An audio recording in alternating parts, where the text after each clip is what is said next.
Ay, sige nang discuss ko pala, hindi ko pa naibigay sa inyo yung pag-uusapan natin. Anyway. O ngayon, pag-usapan po natin itong mga kaganapan dito sa ating paligid. Dumubli daw yung unicorn. Sabi ng octopus, naririnig ko itong ganito, umiinit yung ulo ko. Kaya lang, hindi ko pa initin yung ulo ko ngayon. Kailangan relax ako kasi birthday ko ngayon. Unicorn, ruins, Christmas travel. Talagang umiinit talaga yung ulo ko. Masakit ang ulo ko nitong. Bakit naman ninyo pinirwisyo yung pagta-travel ng mga tao dahil lang dito? Digong hits back to critics dahil po doon sa depleted funds. Bakit kayo nagagalit man ng Pangulo? Kayo naman nung nagsabi niyan eh. Kung hindi kayo nagsalita na depleted, walang babanat sa inyo. Ngayon, pag-usapan natin itong isa pang balita dito. Ito na yung sinasabi ko sa inyo noon. You have to prepare for the incoming aliens po. Yung mga pari po, mga pari na kuha ng Vatican po, sila na mismo ang nagsasabi, mag-ready po kayo kasi magpapakita na.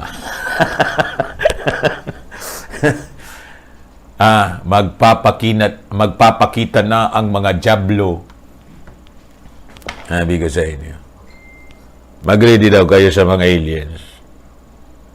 Tandaan po ninyo NASA hires priest to help humanity prepare for alien contact. Sabi ko sa inyo. God will send a strong delusion that you will believe the lies rather than the truth. Pag hindi kayo nagbasa po ng Bible at hindi kayo nakinig sa mga warnings natin dito, of the Christians all throughout the world, you will be deceived. Sasama kayo dito sa alien kasi kakaibiganin kayo. Well, and you will believe them kasi you have that belief in priests. Kung yung Pope mismo, si Pap mismo yung nagpakilala sa inyo, may batang alien anya rito. Tapos biglang sumilip, malaking mata, parang palaka. Parang palaka itsura, pero malaki ang mata. Tanong ko sa inyo, mga Catholics na nanonood sa akin ngayon, di kayo sasama? Tapos nagpakilala sa inyo, sinabi ng, ito anya actually, padala ito ni Jesus. Si Jesus anya, hindi ninyo alam, ngayon namin ipaalam sa inyo muna, kasi hindi pa kayo ready. Si Jesus mismo anya, alien being anya siya. Legal. Yung Star of Bethlehem, di ninyo alam, yung Star of Bethlehem, spaceship yun. UFO. Ngayon pala, duda na kayo, parang gusto na ninyong maniwala sa kwento ko.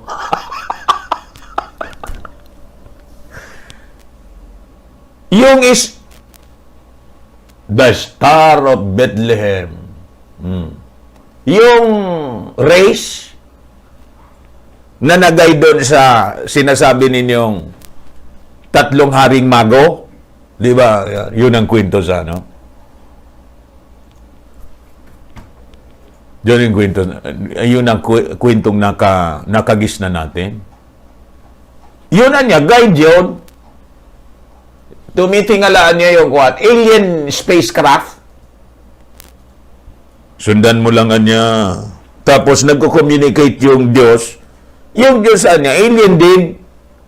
Nagko-communicate through mental telepathy. Ay, tapos.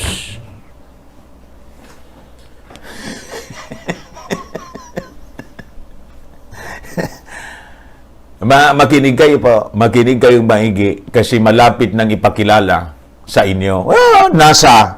O sino hindi naniniwala sa NASA? Ang NASA po, ang mga personnel diyan, mga tauhan ng NASA po, they are respected scientists. Paano hindi kayo maniwala niyan? Tapos yung mga scientists nag-hire ng pari to help humanity prepare for alien contact. Ang tagal na po nilang contact yung alien. In scientists of the NASA, mga kababayan, matagal na nila. Yung mga astronauts po, ay, alam na nila. Noon pa. Kaya lang, under oath sila. Huwag silang magsalita na walang direksyon galing sa mga pinono ng alien. Sabi ko sa inyo.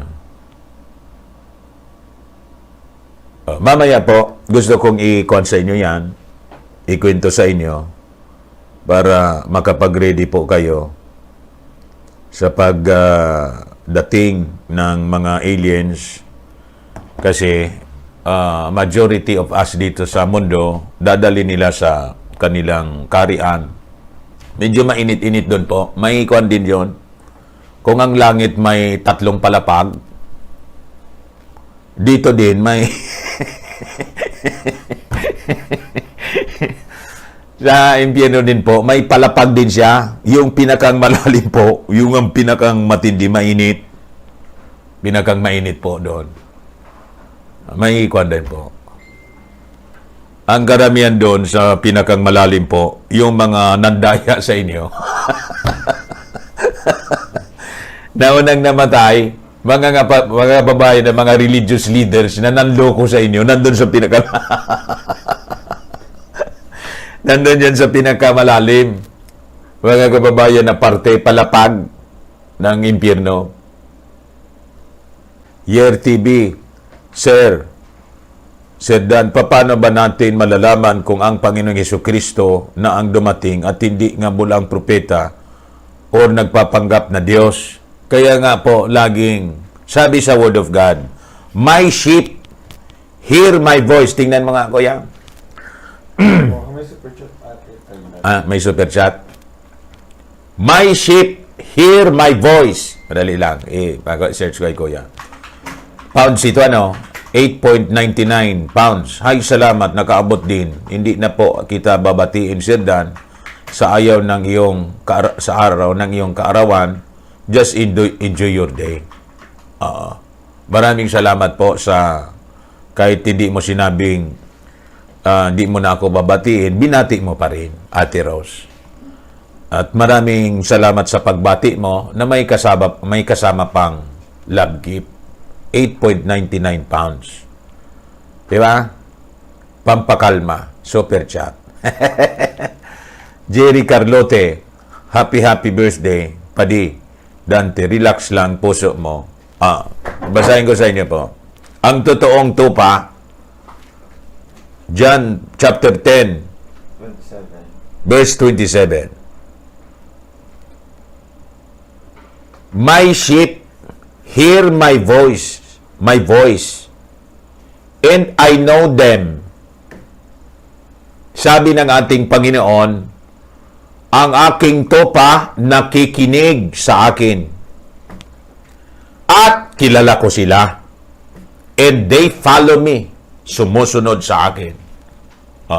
Tanong ko sa inyo, sumusunod ka ba sa ating Panginoong Hesukristo? Sa mga sinasabi niya, sa mga turo niya, sa gusto niyang mangyari sa ating buhay, sa offer niya ng kaligtasan sa atin, mga kaluluwa, sinunod mo siya? Paano ko niya masunod? Search the scripture, nandun ang instruction. Kung hindi ninyo na-search yung scripture at hindi ninyo alam, hindi mo man po masusunod. Hindi kanya kilala. At hindi mo din kilala ang boses niya. Ang tinig niya, hindi niya mo kilala. Turo niya, hindi mo ang kilala, hindi mo man alam. So, in most probability, pag ganun yung situation mo, you are not really a true Christian. You become Christian by birth, by baptism. yung kasi niya bininyagan ako Kristiyano. Ayun.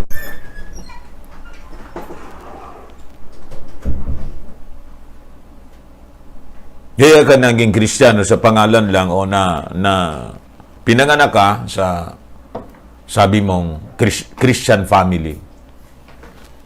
Sabihin ko sa inyo, kahit alimbawa, totoong Christian family yung family mo, it does not guarantee na ikaw ay totoo ding Kristiyano. Kasi yung pagiging Kristiyano, pagiging born again, personal yon na relasyon mo sa ating Panginoon. Hindi pwedeng yung tatay ko kasi niya Christian yon, ako Kristiyano na rin. Kaya po, in the rapture of the church, mga kababayan, pwedeng yung tatay ma-rapture, yung mga anak hindi ma-rapture, inaiwan sila. Nakarinig, hindi man to malima. Yan ba, yan po ang gusto kong isabihin sa inyo para huwag kayong aasa na kala ninyo, okay ka na. sabi ni Kaloy Millares, 3 layers ang oven. Doon kayo po na mga unbelievers dadali nitong mga kausap nitong mga pari na mga aliens po. Kilalanin ninyong maigi po ang mga aliens kasi po pag hindi ninyo nakilalang totoong identity niya, sasama kayo sigurado. Sabi ko sa inyo, aliens are fallen angels, demons. They're spirits, but they can manifest in flesh. There are millions of them in the second heaven. Dahil kinas out sila, they have access dati to the heaven, God's abode. Mga fallen nga ang angel sila eh. Kaya nandyan sila sa buwan, nandun sa asteroid, nandun sa mga planets, in the solar system, in the entire universe. At sila po ay dadapo dito sa atin. Yung iba nauna na, kaya nga po gulong-gulo ang mundo ngayon. At ang mga leaders natin sinapian na po. And these fallen angels, mga kababayan, they're against us. They're waging war against us. Galit sila sa tao. Kasi mahal na mahal tayo ng Diyos eh. Tayo yung obra maestra. Oh, tama. Obra maestra. Obra. Because we were created in His image. Kaya yung image ng Diyos, mga kababayan, nandito sa atin, gusto niyang sirain. Laban ninyong ganun ang kwento? Sabi ko sa inyo, in the future, after the rapture, dami pong kababalaghan na makikita ninyo. You will be shocked. You'll be shocked to death.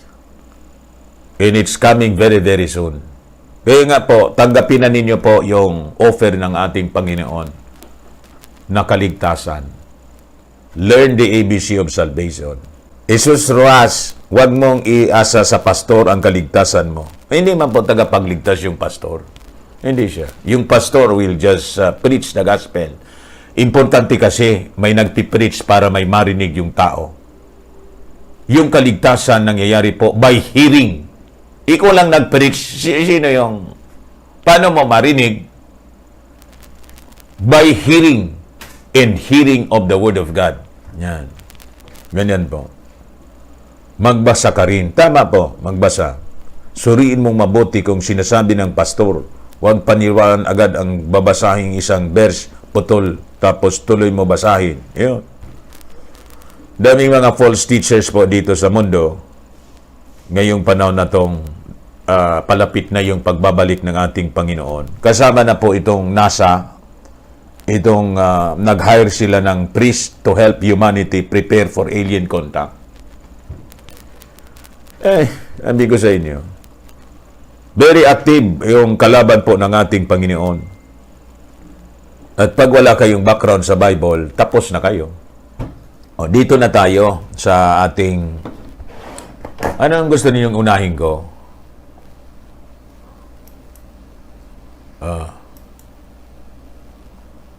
Napunta na tayo doon. Unahin ko na siguro yon, yung alien. Oh, no joke, sabi dito ng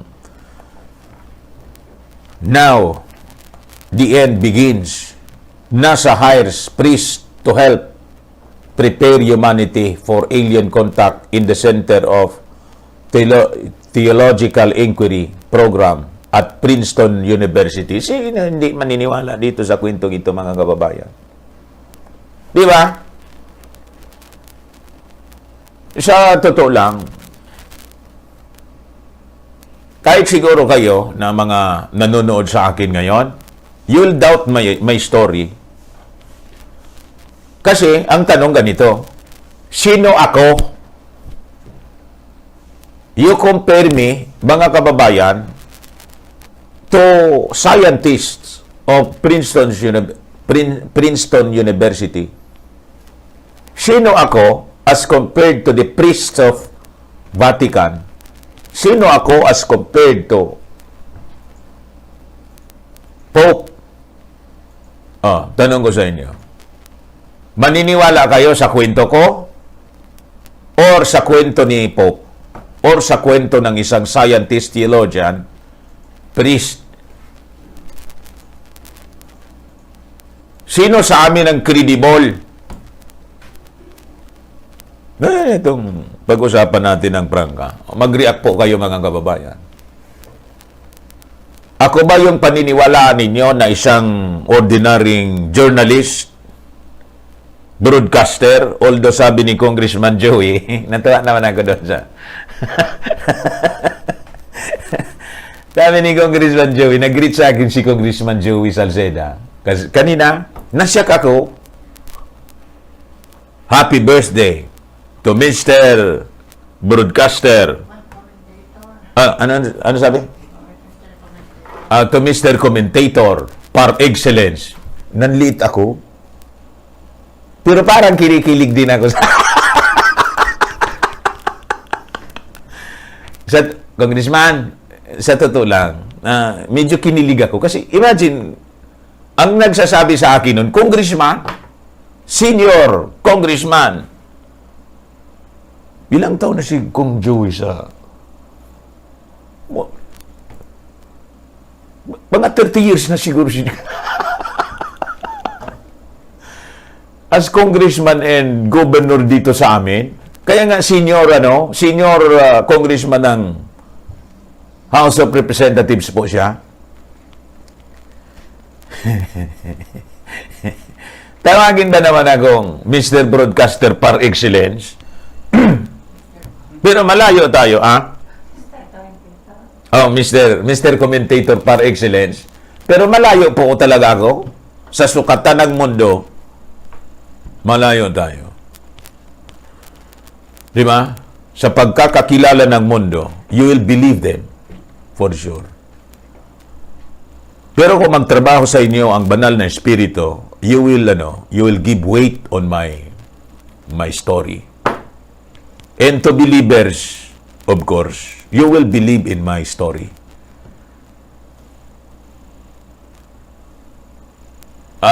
Alam ko po yun.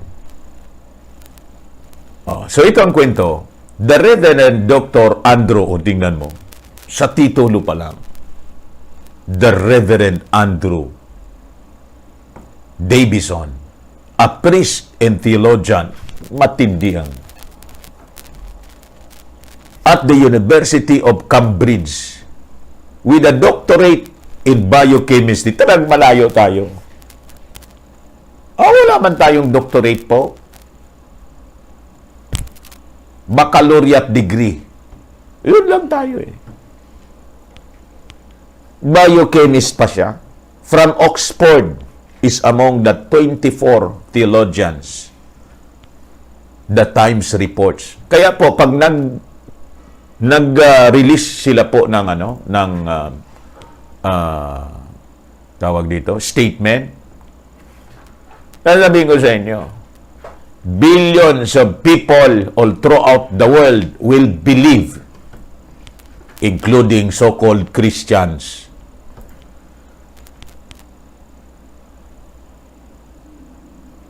Ngayon po dito sa issue ng pandemonyo, hindi kayo nakakalata.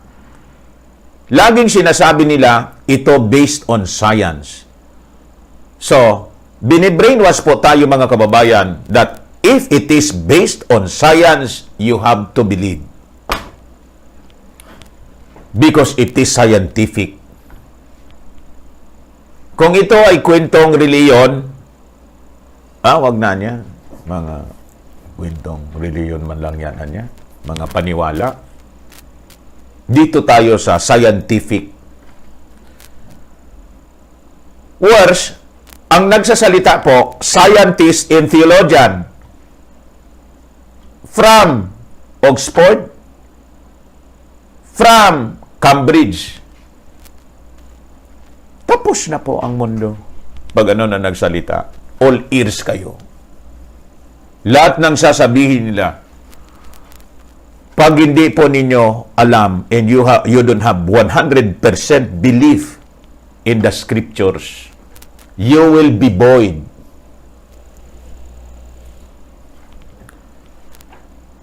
Kalilimutan ninyo yung mga narinig ninyo sa pastor ninyo, narinig ninyo rito, kakalimutan ninyo yun. Ito na niya. Plus, nagpakita mismo. Umingikot-ikot. Ay, wala pa pala tunog. Ano kasi? Wala palang tunog. Nakita ninyo. Tapos, biglang, alam ba ninyo na yung Star of Bethlehem na nag-guide sa tatlong haring mago, spacecraft ng alien siya. The lights, the rays. Kasi yung mga nanagay doon, papunta doon sa manger na nakita nila. Kung yun, laser.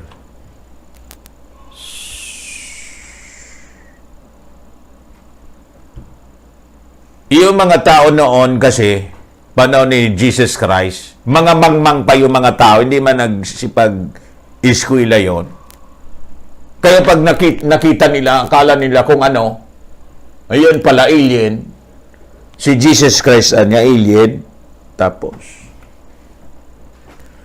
O ito niya, mga kapatid dito ni Jesus Christ, mga lalaki na yung mata. Ang nagsasabi, si Pap, kausap ko niya, matagal ko nang kausapan niya yan eh. Tapos, yung mga believers.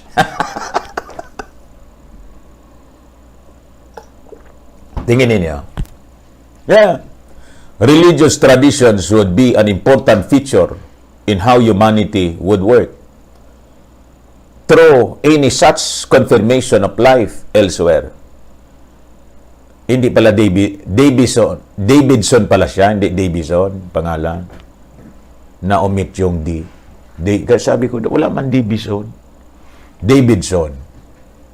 Shared in a blog post on the University of Cambridge site. Seryoso po sila. Hindi po ito kwento-kwento lang. Seryoso po sila sa gagawing panluloko sa mga tao sa buong mundo, sasabihin ko po sa inyo. Because of that, it features as part of NASA's ongoing aim to support work on the societal implication of astrobiology. working with various partner organizations including Center of Theological Inquiry of Princeton. Mga kababayan,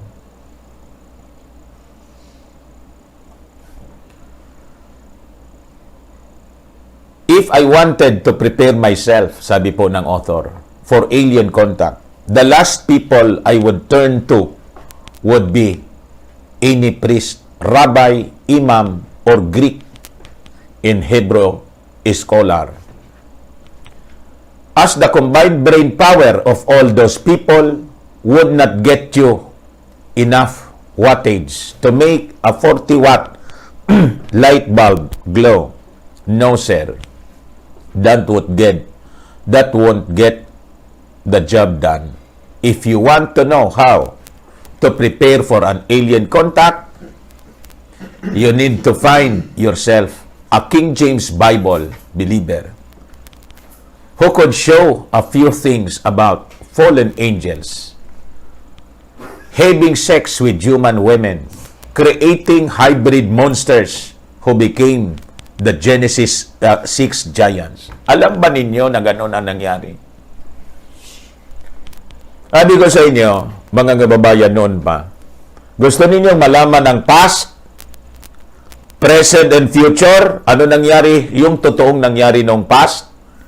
Kung bakit tayo ganito ngayon? At ang ano mangyayari sa susunod na kabanata ng ating buhay? You read the scripture. The aliens of old, mga kababayan, that visited the earth, mga kababayan, written siya po in the scripture. It is recorded in Genesis 6. The giants. Yun po ang rason, mga kababayan, every country, mayroon na, ano nga yung parang Ibalong Festival, yung Ibalong, tawag doon? Yung kwento-kwento? Alamat. May mga alamat.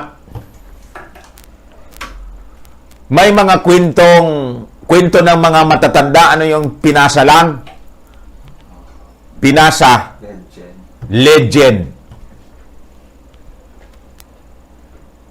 Saan dito yung Gigantes Festival?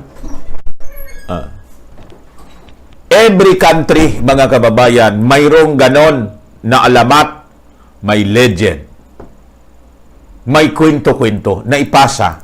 Why? Kasi it happened. Giants are real beings, mga kababayan, and these are tawag doon?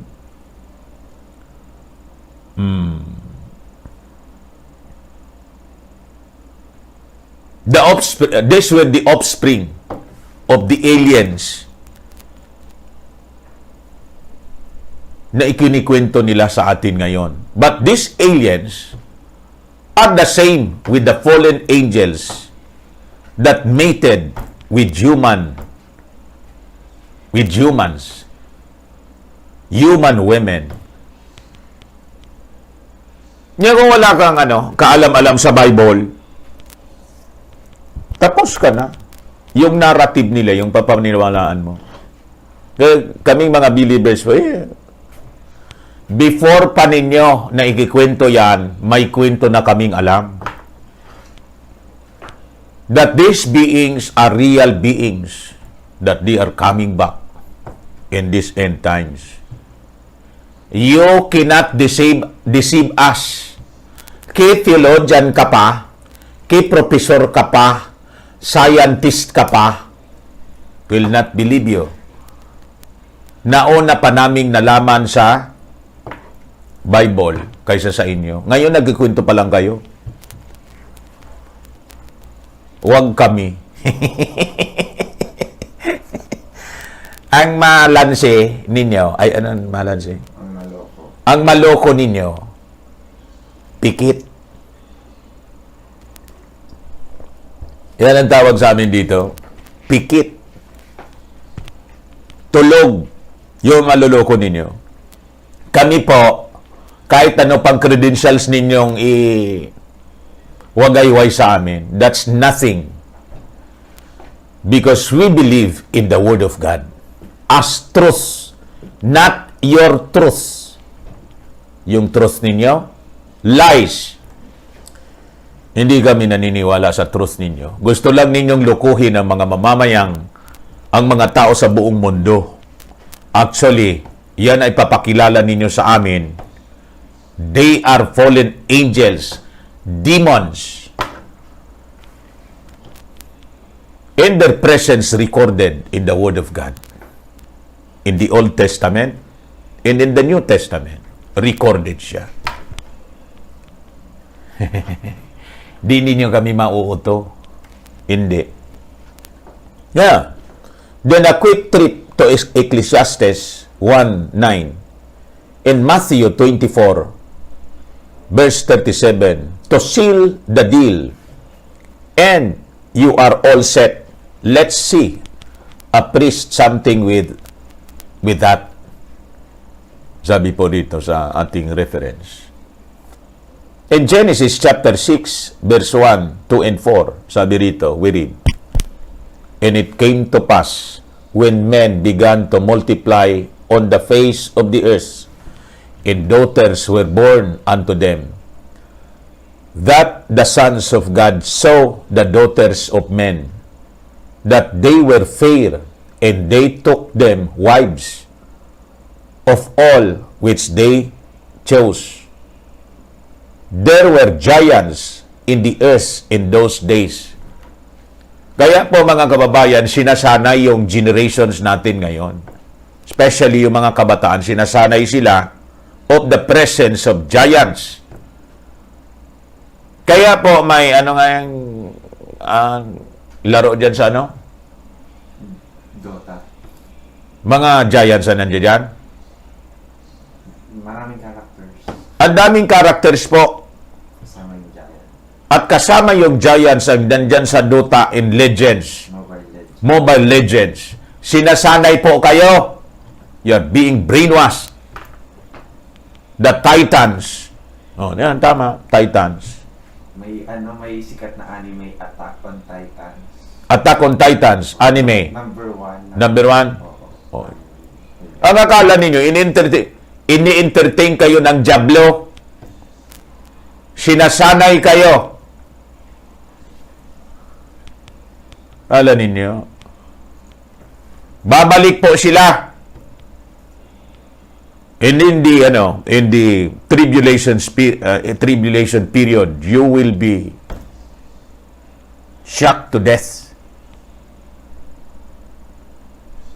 Sabi ko sa inyo. Kaya po, ito, nung may panahon ng mga giants, this is the reason why dinistroy ng Diyos yung mundo through the flood. Pero hindi man ito naubos. Some of them, mga kababayan, tumira underground. These giants, the Nephilim, mga kababayan, they're responsible sa construction ng massive structures in Egypt, including yung yung pyramid. Laban ninyo? Paano yun itayo, mga kababayan, that perfect structure? Paano yun maitayo? Wala mang crane noon? Hello po. Ay, maraming salamat po, sir, sa pagbati. Opo, Pastor. Maraming salamat po. Opo. Opo, Pastor. Maraming salamat sa greetings. Sige po. Sige po. Bye-bye. Si Pastor Simon, nag-greet lang sa akin ng happy birthday daw. This was, mga kababayan, a subject of documentary film by si LA, yung sa Prophecy Watchers, tingnan ninyo. LA, kalimutan ko yung pangalan nun. Archaeologist siya, kaya authority siya to speak on it. As nakita niya talaga. In all the bones of the giants, nakita niya. So, ang mga giants po are real beings. Kung bakit nabaon sila, it is because of the great flood. And why is it binaon? Ang lahi nila, mga kabayan, lahi ng ng masasama, the fallen angels. Ito.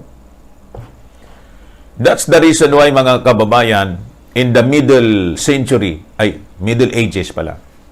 In the Middle Ages, yung tinawag na Dark Ages, mga kababayan, yung sinusunog yung mga ng Roman Catholic, yung Bible, gusto nila na i-erase ang history ng mundo. But they have the tawag doon, the records of it. Ginawa nilang sikreto so that silang may knowledge lang noon will have dominance. Diba? Yun, mga kababayan, yung intention nila. And this time, this is the right time for them to reveal it. Para all of you will just follow because they have that knowledge of the ancients. Ito sila yung susulat ng narrative, ng script. Some of the most illiterate people, hindi ko pala pa natapos. The giants in the earth in those days. Sabi dito. Ulitin ko na lang kasi baka malito kayo ng binabasa ko sa Genesis 6. And it came to pass when men began to multiply on the face of the earth, and daughters were born unto them, that the sons of God saw the daughters of men, that they were fair, and they took them wives, all which they chose. There were giants in the earth in those days. And also after that, when the sons of God came unto the daughters of men, and they bare children to them, nanganak, the same became mighty men, which were of old, and men of renown. Yung mga giants doon, mighty men yung description ng, siyempre ang lalaki nila Kasama doon yung nakalaban ni David, si Goliath. You see? Tingnan ninyo ang mga archaeological finds ngayon. And you will be shocked kung bakit totoo pala niya, yung mga totoo po, tinago po nila. At ngayon po, unti-unti nilang ipapakilala. Some of the most illiterate people on the face of this earth when it comes to understanding the Bible are priests, sabi po dito, rabbis, and Greek and Hebrew scholars. In my entire life, I have never met any of those people who could talk about actual Bible doctrine intelligently for more than 5 minutes, but having NASA turn to them for advice on how best to prepare humans for fallen angels. Contact is just about perfect when you remember that the very first warning Jesus gives about the end times is, take heed that no man deceive you. Alam ba ninyo, nagtitindigan yung aking balahibo. Very, very ripe ang mundo para po dito sa great deception na gagawin po sa inyo. Why? Nakinig kayo dito sa mga teachers na to. Nakinig. You totally believe on the teachings ng mga so-called scientists. You give more weight on science than the scripture. Yun, kausapin ninyo yung mga anak ninyo. Tanungin ninyo kung naniniwala sa kwentong ganito. as compared sa kwento ng taga Princeton University. Siyempre doon yon, hinubog yung isipan nila sa eskwelahan to believe in science. Katulad nito, pag nagpakilala sa inyo yung mga aliens, huwag kayong maniwala na demonyo yan. Kung ano yung sinabi nila, pag sinabi ni kapatid dito ni Jesus, tagapagligtas, sinusundo na sumama kayo. Sumama kayo. Scientist na nagsabi, tapos theologian. Sino man ako, paniwalaan ninyo. Di ba?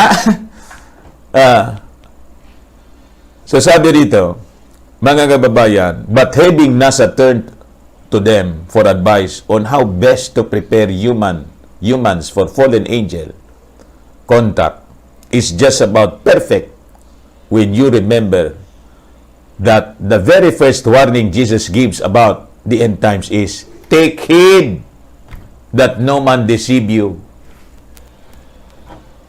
Makinig kayo at tandaan ninyo na wala na sino man ang mangluluko sa inyo. O, sino yung paniwalaan ninyo? Si Jesus Christ?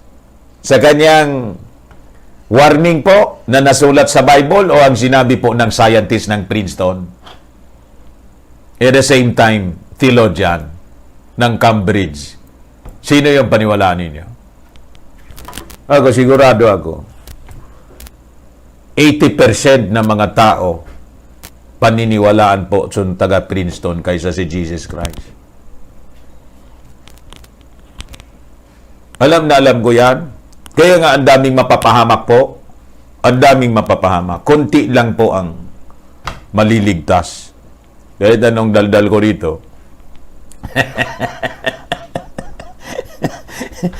Di ba? The Vatican has been talking about alien contact for quite some time now as they look out into space through a telescope named Lucifer. Bakit niya, Mr. Manabil? Ay! Kala ninyo, tingnan, i-research ninyo. Ang telescope nila, ang pangalan Lucifer mismo. I-search mga kuya kung anong meaning ng Lucifer. Telescope. Light. Acronym po yung Lucifer. Ewan ko nga kung bakit kailangang i-acronym nila yon sa Lucifer. Nananadya po. Nananadya. Kung hindi ba naman, of all words, of all acronym, gagawin mo pang Lucifer? Lucifer talaga? Nani ka sa inyo? NASA is hiring 24 theologians to take part in its program at the Center of Theological Inquiry at Princeton University in New Jersey, which NASA gave $1.1 million grant.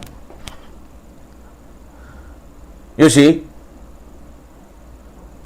CTI, or Center of Theological Inquiry, building bridges of under ayan.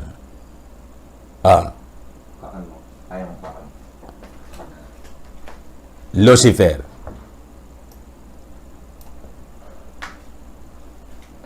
Ay, ikuan mga i-share mo dito sa ano ko, sa ipakita ko sa inyo. Pakita ko sa inyo si Lucifer. Dali lang po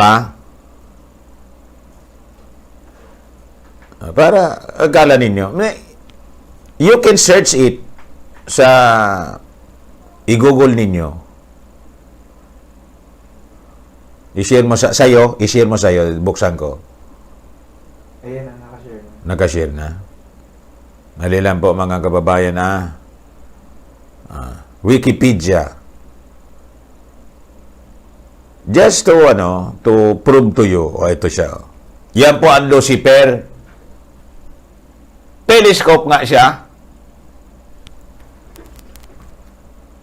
Ano siya, mga kababayan?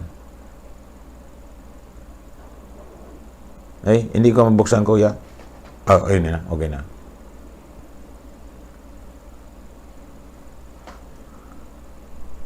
O, dyan lang siguro. Please confirm dito. Hindi ma-download. Ako na din po siya, mga kababayan.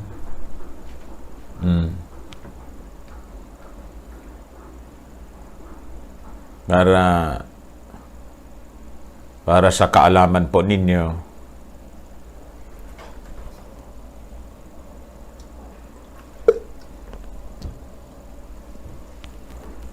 Di mabuksan. Ang tagal. Dito na lang siguro, di ba, nabuksan dito?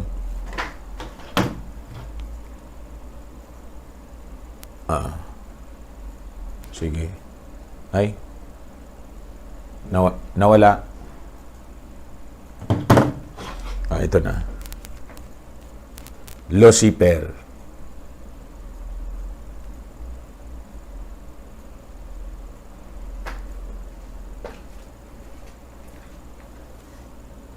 Ay,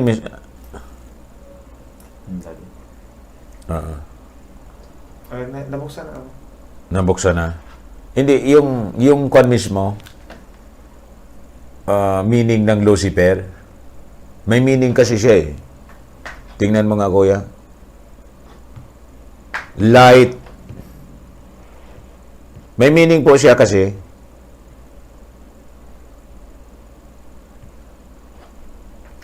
Hanapin mo na.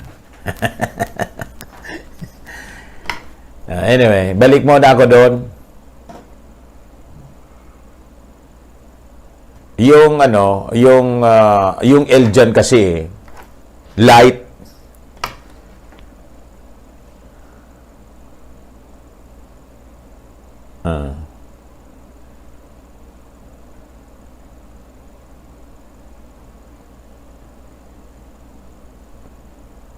Sandali lang po mga kababayan, hinahanap pa. Ituloy ko na muna itong discussion sa inyo.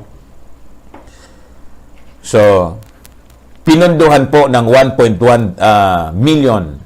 The program aims to answer questions that have baffled us since the beginning of time, such as, what is life? Ito ninyo? Loshi. Large pala. Large binocular telescope near infrared spectroscopic utility with camera in an integral field unit for extragalactic. Kita ninyo? Pinalitan pala nila. Lucy na ngayon. Nickname ni Lucifer, Lucy. Tapos, may isa pang agency, mga kababayan, Lucy's Trust. Lucifer pa rin. Originally, sabi rito, Lucifer. Kasi, mga kababayan, alatado mang masyado. Sabi rito, Lucifer instrument helps astronomers see through darkness to most distant observable objects. So, ang tumutulong sa kanila para silipin yung mga kung ano-ano dyan sa space, tumutulong po sa kanilang telescope yung Lucifer. Si Lucifer mismo, mga kababayan, sabi ko sa inyo, what does it mean to be alive? Yun daw ang objective ng program na to. Where do we draw the line between the human and the alien? What are the possibilities for sentient life in other places? Now that NASA has 2 rovers on Mars, several probes orbiting Jupiter and Saturn, and is set to launch the James Webb Telescope tomorrow that study galaxy, star, planet formation in the universe. It seems that the agency is hopeful it is on the right path to discovering life outside of Earth. Sige po ang discovery nila. Sa totoo lang po, sabihin ko na sa inyo. Matagal na po nilang alam, matagal na nilang na-discover. Nasa noon pang 50s, 60s, alam na nila. Yung may, anong tawag doon? Yung palipad sila ng mga spacecraft, the Apollo, the Sputnik ng Russia, Apollo 1, 2, 3, 11. Doon pa lang, mga kababayan, na-discover na nila po ito.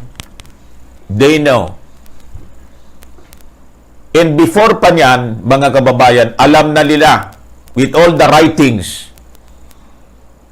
about alien beings, mga kababayan. Kaya nga sila nagpalabas ng space, palipad ng mga space probe para alamin nila ano ang mission nila, mga kababayan, palagi to look for life.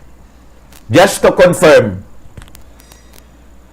kung totoo. Pero hindi nila sinasabi sa atin kung totoo. Laging ang kwento nila, possibly anya, mayroon. Bakit po?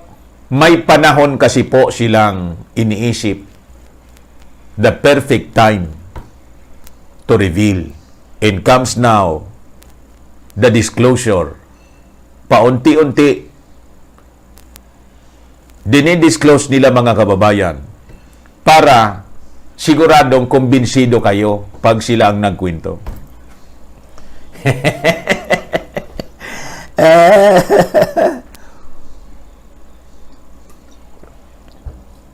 Sabi ko sa inyo.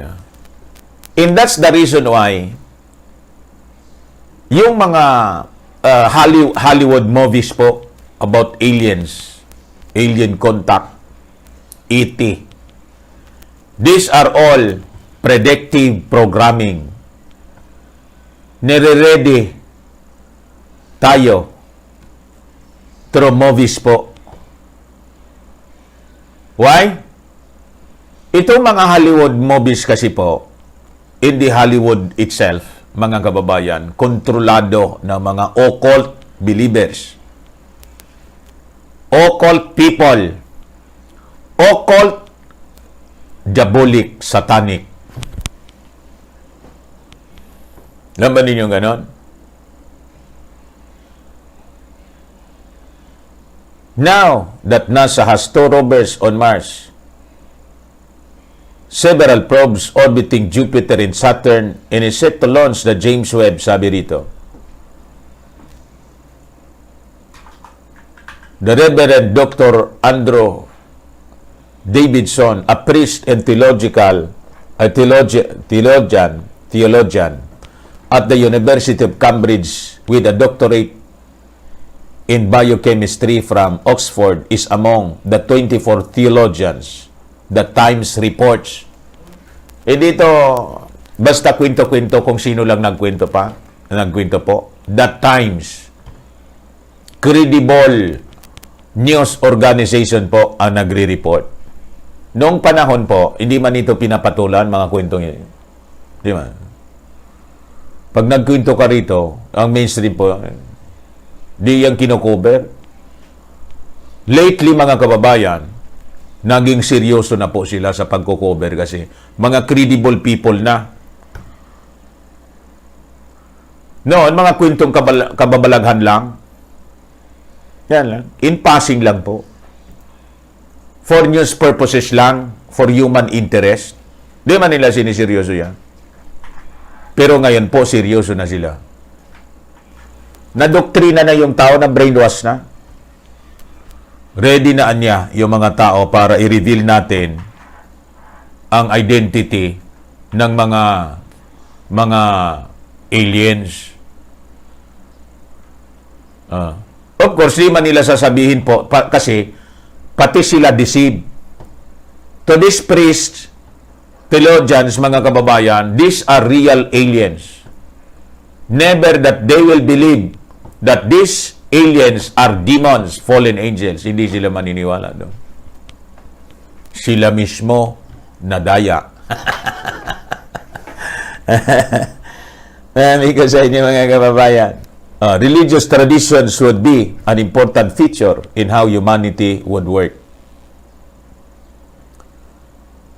Through any such confirmation of life elsewhere, Davidson shared in a blog post on the University of Cambridge site. Because of that, it features as part of NASA's ongoing aim to support work on the societal implications of astrobiology. Working with various partner organizations, including the Center for Theological Inquiry at Princeton, Davidson is set to publish a book next year titled Astrobiology and Christian Doctrine, which notes he believes we are getting closer to finding life on other planets. Kaya po tayo, mga kababayan, yung imagination natin, patuloy nilang, anong tawag doon?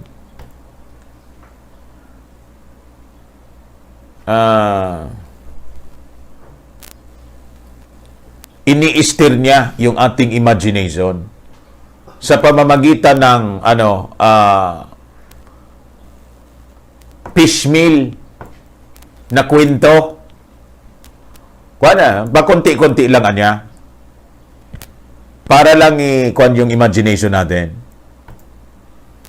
Ano kaya anya? Totoo talaga na may alien? Sinorbi po sa Amerika. Napakarami na ang naniniwala na ang alien life is true. Totoo man talaga po. Hindi man tayo nag-iisa po rito. Di ba ba? There are other beings, mga kababayan. And that is recorded in the Bible. Only that, yung deception is, hindi siya pinapakilala sa inyo as fallen angels. Demons, hindi siya pinapakilala. Pinapakilala nila sa inyo as just an alien and could be our enemies or could be friends. Dependihan niya. May mga masasamaan niya. Pero may mga aliens na mabait tulad ni Koki. Kaya si Koki po, yung kwento sa ABS, di ba? Alam niyo kung anong purpose noon? Binibrainwash yung mga bata na may alien being, pero mabait, si Koki yun.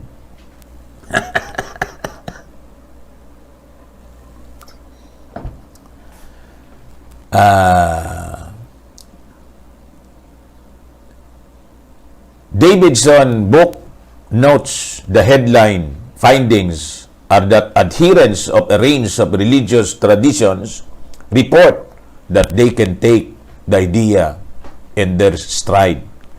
Non-religious people also seem to overestimate the challenges that religious people would experience if faced with evidence of alien life. Studies and surveys have shown that U.S. Christians are less likely to believe life exists on other planets, but Davidson is not the only believer who does not think the idea of extraterrestrials is impossible. Duilia De Mello, an astronomer and physics professor at Catholic University, said she has several seminarians in her classes who often bring up theoretical questions about intelligent life in the universe. If we are the products of creation, Why couldn't we have life evolving in other planets as well? There's nothing that says otherwise, De Mello told the Washington Post in August. In 2008, the Vatican's chief astronomer says there is no conflict between believing in God and the possibility of extraterrestrial brothers, perhaps more evolved than humans. Sabi ko sa inyo. Tapos, nire-ready po kayo. Promotor mismo. Chief astronomer mismo. Paano hindi niyo paniwalaan mga Catholics? Paniniwalaan ninyo sigurado. Vatican niya, astronomer. Sino niyang hindi maniniwala doon? Edukado yon, highly educated. Di ba? In my opinion, this possibility of life on other planets exists, said Reverend Jose Gabriel Fiones, a 40-year-old Jesuit priest who is head of the Vatican Observatory and scientific advisor to Pope Benedict. Scientific advisor to Pope Benedict. How can we exclude that life has developed elsewhere? He told the Vatican newspaper in an interview, explaining that the large number of galaxies with their own planets made this possible. Asked if he was referring to being similar to humans or even more evolved than humans, he said, certainly, in a universe this big, you cannot exclude this hypothesis. Tapos. Kaya po, mga kababayan, sinasabi ko po sa inyo ngayon, mag-ready na po tayo. Mag-ready na po kayo pala. Kami, kilala na namin. Ready kami. Hindi natin sila kaibigan, mga kababayan. These alien beings are our enemies. Remember that. Walang alien beings na ating kaibigan. Wala. Kalaban natin.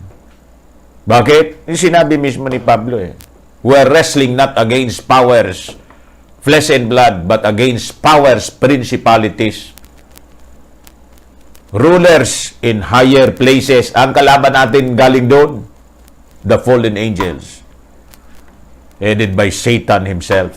And Satan is controlling the world, mga kababayan. And that's the reason why punong-puno ng ganitong problema tayo sa mundo. At wala na sa katinuan yung mga leaders natin. Under the influence of evil spirits, mga kababayan.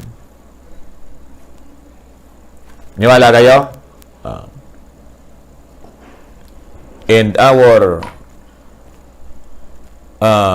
Lord Jesus Christ, our Savior, is coming to defeat the enemies. Yan po ang kwento na totoo. Ito po, mga kababayan, gawa sa 11 powerful medicinal herbs. Pinapahid lang sa mga pulses, tapos doon sa affected area. Ayos na ayos. O, tingnan ninyo po, ito actual demo, yung paninigas ng mga